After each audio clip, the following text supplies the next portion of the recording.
What's up, everybody? Welcome to this week's episode of Weekly Bits. Your regular host, Peter Chawaga, is out this week, soaking up in Florida. I'm your co-host, Colin Harper, and today I am joined with Flip, the webmaster for Bitcoin Magazine.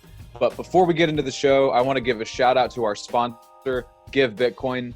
Give Bitcoin is the only Bitcoin buying option where you can both give Bitcoin to your friends, loved ones, whoever you want to, and also teach them about Bitcoin. It goes through how-tos and 101s for why we find Bitcoin valuable, best ways to store your Bitcoin, all that good stuff goes into monetary theory, Austrian economics. It's a great option for red-pilling people on Bitcoin and letting them know what it's about while also giving it to them. Time locks it for a year to 5 years, and then after that time lock is up, they can access their Bitcoin. Go check it out. Really cool. They sponsor the podcast. Really appreciate it. For this episode, diving right in, we will be doing a quarantine edition. I am joined with Flip. We're both working remotely, and the world is falling apart. What's going on, Flip? Oh, everything is falling apart. I am having a hard time focusing 100%. I just bought the last loaf of bread at Publix. So no shit. Like everybody else out there in Nashville, Tennessee, we've got tornadoes, we've got viruses, schools out, kids are everywhere. I saw a kid walking around with mittens and gloves like that was going to protect them. It's going to be bad. Yeah, man. One thing I will say is like the public response seems to be pretty good so far. Like Vanderbilt shut down, like Williams County and Davidson County schools are shutting down. I think the hospitals seem to be on top of it. People here definitely seem to have been privy to some of the warnings. I'm actually pretty happy with how a lot of, some of my family members have been reacting, taking it pretty seriously. But man, on top of that, I feel like you got the coronavirus and then every day you got the Fed doing crazy shit and the federal government doing crazy shit. Like the most recent one, during a press conference, Steve, how do you pronounce his last name? Mnuchin, yeah. Strange name. But Steve Mnuchin, during a press conference today, basically said within the next 2 weeks, the American public can expect some form of universal basic income from the government for, I don't know for how long, but they're saying that they're going to commit some money to the American people, a bailout for the people, if you will. And I quote from the press conference, "We're looking at sending checks to Americans immediately. Americans need cash now. And when I mean now, I mean 2 weeks. I will be previewing the numbers for how much, but it may be a little bit bigger than what's in the press." This is pretty huge, man, because it's insane is what it is. Yeah, it is insane. And I think it's crazy that you had Andrew Yang talking about this shit. And now that we're in the throes of what's panning out to be just a horrific financial crisis. Yeah, I definitely think the average American is going to be needing this. I think it probably is what we have to do at some point.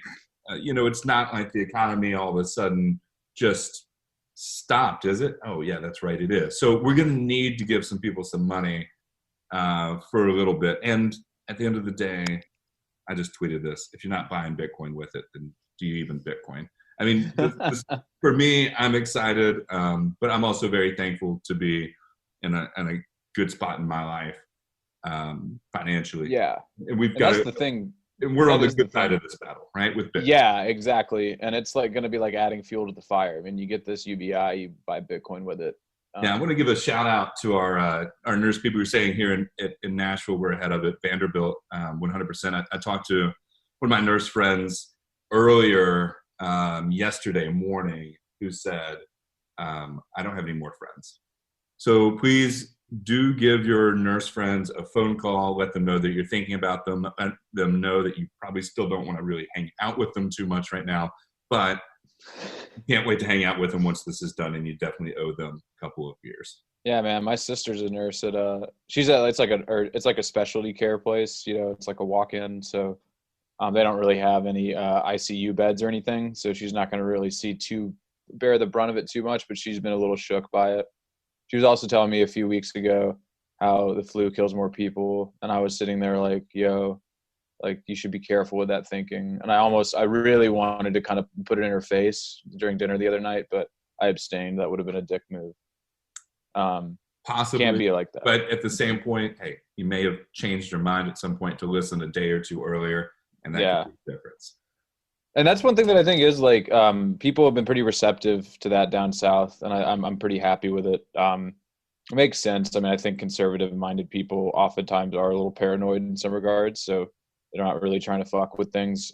Despite the fact that, most of my family voted for Trump, and he was being pretty, I mean, just like blatantly lying about the severity of it. And then at least he finally faced up to it, which was nice. At least we're not in the UK, who just can't count.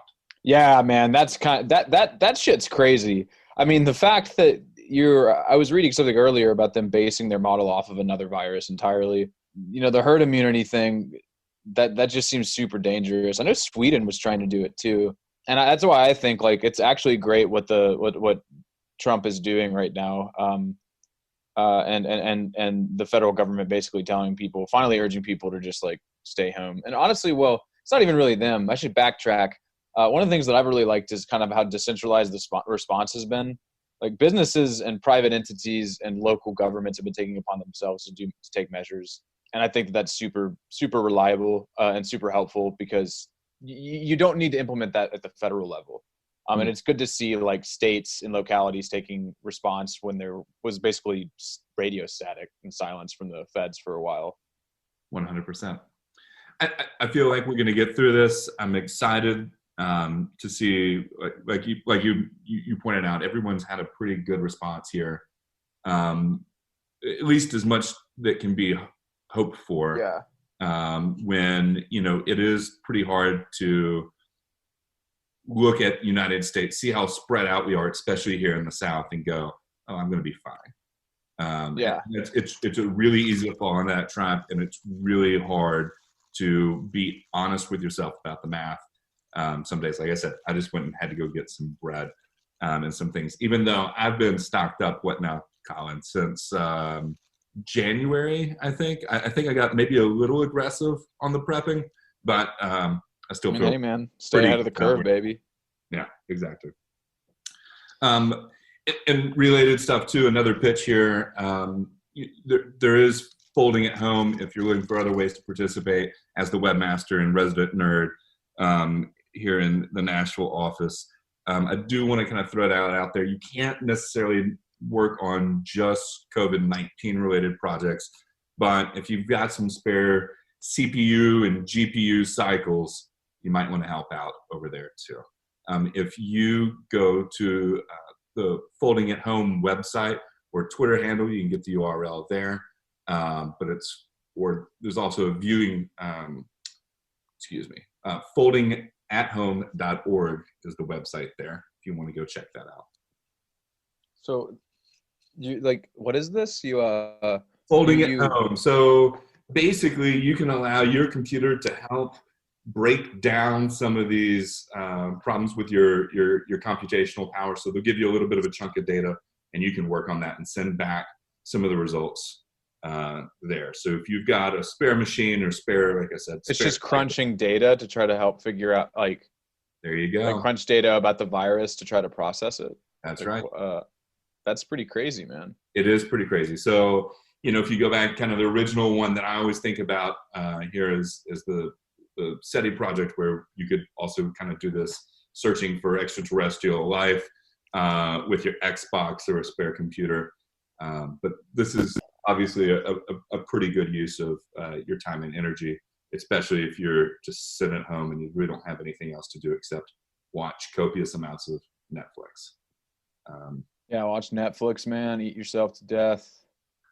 You see the thing in California, how like that one marina, everyone was buying weed because they're going to shut down.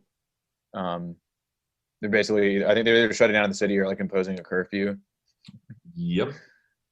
Not entirely surprised. I wouldn't be surprised to see if we don't have something It's going to happen federally eventually on the curfew. Not just New York, LA, San Francisco, Seattle, but we actually start to see that in your tier 2 cities like Nashville. or Yeah, I think you'll start seeing it. I think you'll probably see if it gets too bad. I mean, if it gets worse, you'll see a federal mandate, yeah, um, which would be really gnarly. I mean, like that's what we're creeping towards. It seems like, right? You have the Fed saying that they're going to give people cash. I was reading a really good thread by Brett Weinstein earlier, or Eric Weinstein, sorry, basically about having to paying attention to what officials are doing rather than reading like media responses to things. And, if they're doing stuff very quickly, if we were going to go, if the nation were going to go under a quarantine, we would have like something like 48 hours notice, you know? maybe. Um, I mean, that's maybe. what San Francisco had, was that they were told that they had about that much time. So, I would, everyone that's listening to this podcast is incredibly well ahead of the curve. I don't expect too many problems. If you're the laggard that's listening to this, I don't know what you're doing. Stop doing whatever that is. Get your shit together. But for everybody else, I think we're going to be okay. Even if it was a 48-hour thing, it's more of just your family and loved ones trying to make sure that they get that news as soon as possible. So if you're glued to Twitter right now, glued to your news channels, make sure you send out the text messages to get your family inside quickly enough. For sure. And I got a question for you. We didn't for it. do a lot of prep here because this is quarantine time, and we're just quarantined. But I've been cooking a lot of food this past couple of weeks and preparing my rice and bean dishes. I'm curious, do you have any rice and bean dishes to share with anybody? Do you have any staple things that you love to cook that are going to keep you sane and stable through this quarantine? Well, my favorite bean, Dave, is the green bean. Ooh, The good Southern boy that I am, and I like making some classic Southern green beans. Just throwing in like a pat of butter, some olive oil, and some salt and some pepper, tiny bit of sugar. Let them slow cook for about an hour. But Molly actually is the bean master in my household. She makes fabulous black beans, really good refried beans, pretty much everything like that. She adds a little garlic to it, a little bit of butter, obviously, and some onion to her black beans, and just lets them slow cook. I think that's really the thing with vegetables is letting them slow cook. Take time. That's it. You just got to give Yeah. it the time to do their thing. I did an amazing red bean and rice. Being kind of the Southern and then Cajun descent that I have, I can accidentally cook red beans and rice pretty good. So that's going to be my staple. I can't wait to share all of my red beans and rice varieties on Twitter. I'm going to go crazy. This is going to be insane. But I'm super, super excited about this. It's the time to do it, man. It's the time. Quarantine is the time to experiment, do things you've always wanted to do, which is one of the reasons why I'm kind of excited about it too. And also thankful to have a job with the Bitcoin magazine where I can work from home and still get a reliable check. I'm starting to see, man, I'm starting to see with a lot of my friends. Right? Shout out David Bailey, Tyler Evans, Callie Bailey. We'll give Callie a shout out as well there too, for making sure that we are set up for success. And it's nice to have that security because I'm starting to see a lot of my friends, like one of my friends' girlfriends, out of a job. I mean, she worked at a travel agency, so go figure, right? But not going to be good. It's starting to happen. Molly's seeing less work. She's a tutor. It's gonna get gnarly, man. And I'm just trying to stack. I'm waiting for Bitcoin to get shit kicked one more time. It's gonna get kicked in the gut because the stock market's gonna get kicked in the gut again, and people are gonna sell off their Bitcoin, and we're probably gonna retest 3K. Liquidity. Man.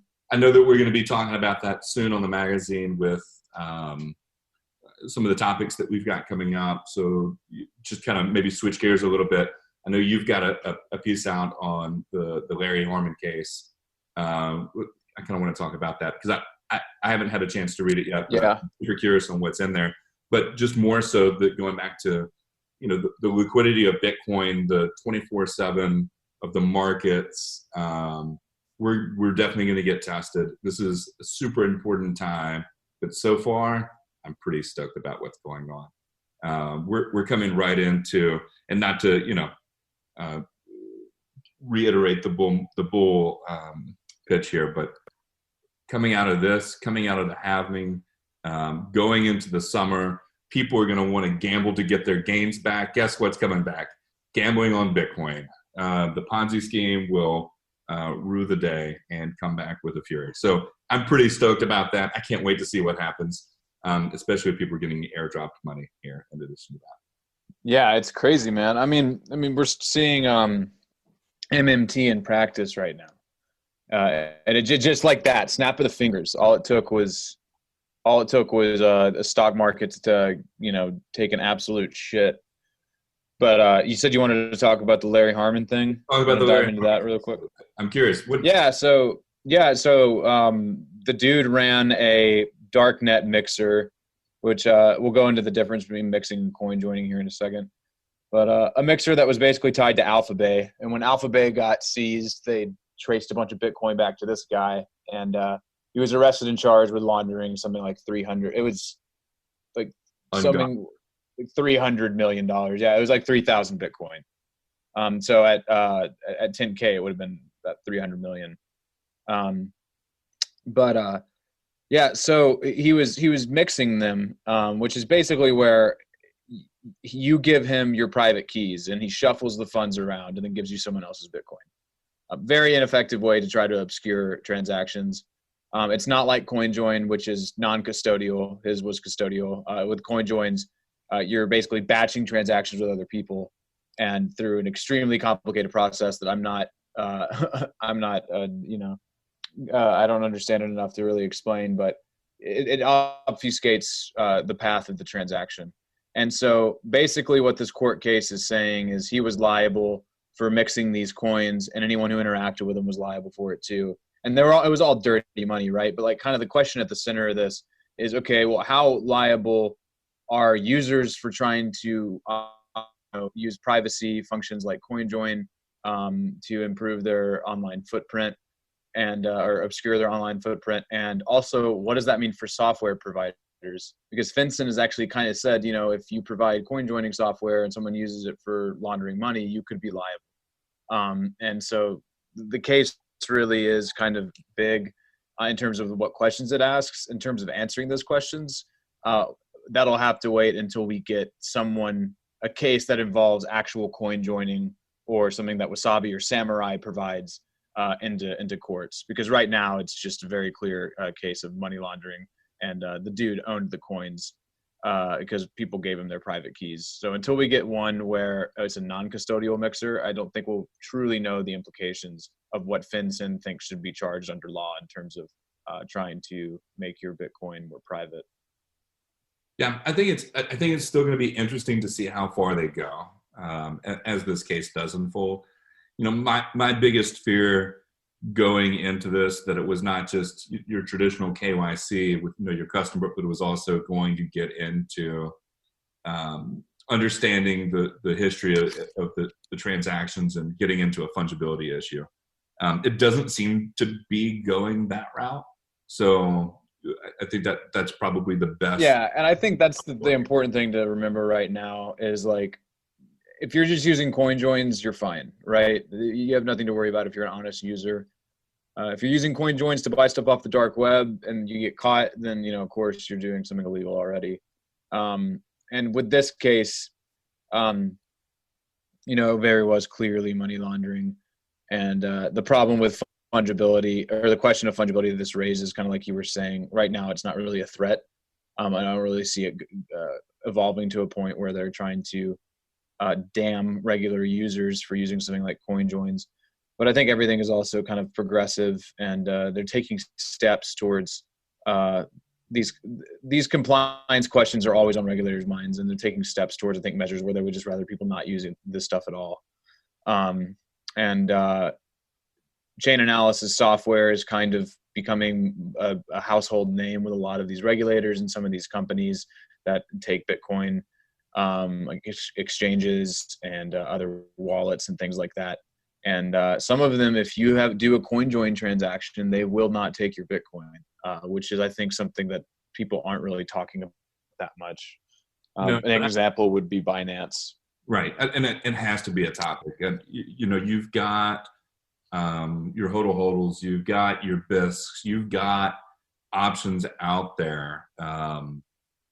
But at the end of the day, if these exchanges who we kind of think are on our side start to make a little bit of a turn against CoinJoin or mixed coins, that's going to be an issue. But I think it also opens up a new opportunity for a lot of these other non-custodial services and non-custodial exchanges too. Yeah, I agree, and I think Bisq.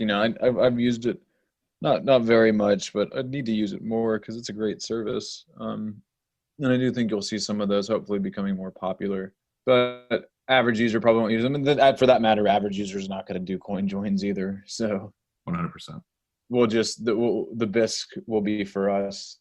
We'll get all the Bisq trading. All the Bisqs. Yes, very much so. We've got, speaking of Bisq, we've got some cool announcements coming on with them. You'll see them on the website here soon as an advertiser or sponsor for a little while, and trying to get some of their liquidity up and making sure that that's a great service. So shout out to them. I'm pretty stoked to have them specifically because of this problem that they help alleviate. Liquidity, though, is important. And so if you haven't tried it out, give it a shout. They didn't pay me to say that, but they will pay to be on the website soon, hopefully. So very excited to have them as part of the Bitcoin Magazine family. What else do you see kind of going on with this Larry Harmon case, or any other narratives that are coming out as far as things that might get in the way of kind of a bull run? Do you think FinCEN's going to try to, or the government's going to try to, I don't know, put a kaput somewhere in the middle of this if things run up and things get a little bit worse in the traditional markets? Or do you think leave us alone? I think it'll be pretty localized, and all they care about here is that money was being used for drugs. So yeah, like you were saying earlier, and like we were saying, the average Bitcoin user has no reason to worry. I don't think they're going to this court case would not be something that would have, I don't think, any sort of negative ramifications for anything Bitcoin related. And I think that right now it's just about waiting to see, where's the bottom for us and what happens. Can we decouple like gold from the stock market once this liquidity flight is concluded? And I think that what a fucking time, man, to be doing that right before What's that gold happening. doing today? I have not looked today. Gold good? Gold's getting shit kicked still. I think everything's getting pretty thoroughly stomped. I think Bitcoiners are too hard on gold. Why do you think we are like kind of? I feel like that too. One of the arguments I've been using here recently is that gold is just analog Bitcoin, right? We have to kind of establish some type of superiority over gold. Yeah. Or at least I feel like we need that superiority for something. But I don't know if you even need to, though, because there's always going to be multiple investments of similar calibers. Like, you still have silver with gold, and some people laugh at silver, but silver is a serious investment. And also with gold, I just think that you really can't underestimate literally like millennia of faith in a commodity like that. Like, we've been using gold, since prehistory, right? And I think that can't be underestimated. And at least to the majority of the world, you may think Bitcoin. I'm not saying you, but just Bitcoiners. You or we may think Bitcoin is the more the better form of money, but the vast majority of the world does not think that. Or at least they don't think that yet, and that's what matters.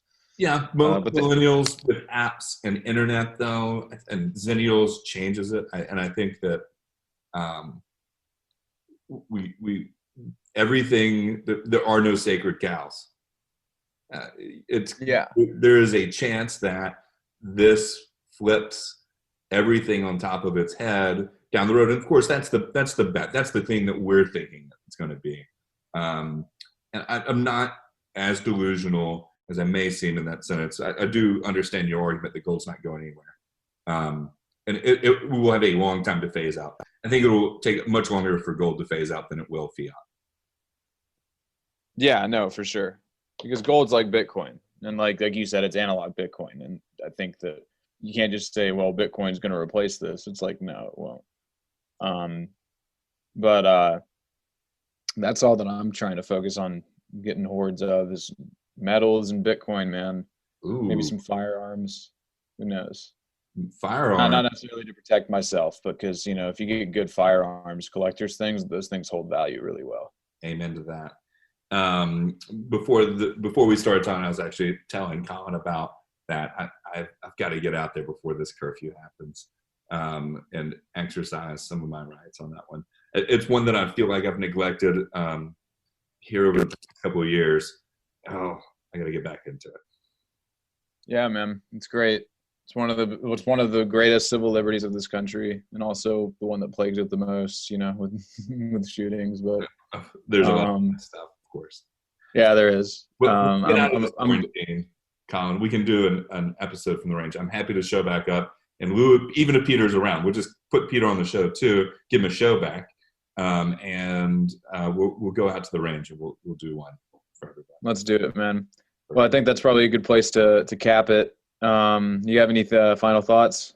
No, I really appreciate you letting me come on the show. I'm as my Twitter profile says, I'm usually hiding in a dark room somewhere behind a computer screen. So really appreciate you kind of letting me out and get on to one of these episodes. Super pumped.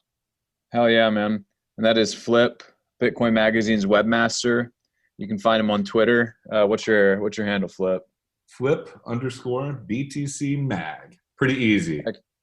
And I've got a dank meme up right now about hand washing. Go check it out. Give me some love on the Twitters. Hell yeah, man.